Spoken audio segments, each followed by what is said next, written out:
Recorded Books and RB Digital present Raylan Goes to Detroit by Peter Leonard. Narrated by Brian Darcy James.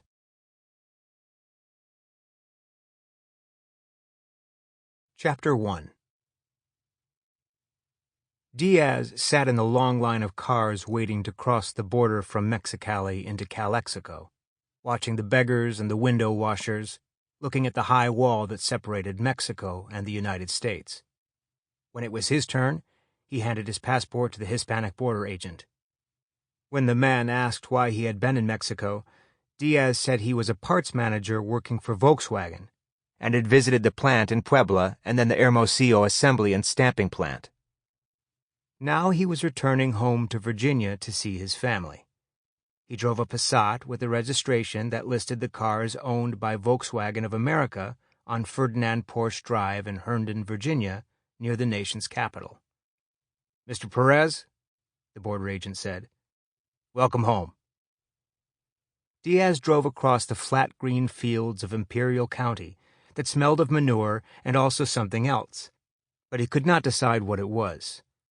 He could see migrants in the far distance, bodies bent over, picking vegetables, and a tractor crossing a dry parcel, dust trailing behind it.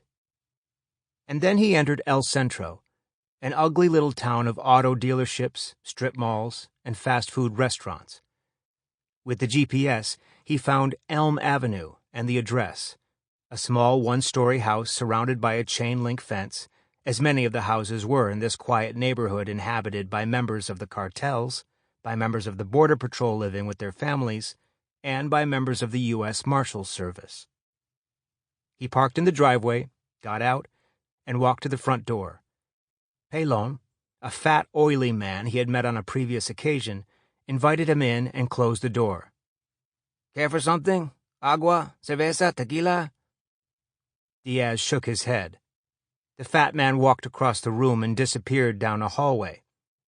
Diaz glanced at the room, the empty beer bottles, the ashtray on a table next to the couch overflowing with cigarette butts. He heard angry voices and a door slam, and now Pelon was coming toward him carrying a small suitcase. Diaz said, "Is there a problem?" "My woman," the fat man said, eyes on the floor. "She can be difficult." "Sure, like any woman, huh?" Now Pelon's eyes met his and the fat man grinned. "My concern, your woman can make trouble for me." Embarrassed, the fat man said, "No, senor, nothing like that. Le aseguro que. Something happens, you know who I—" Sample complete.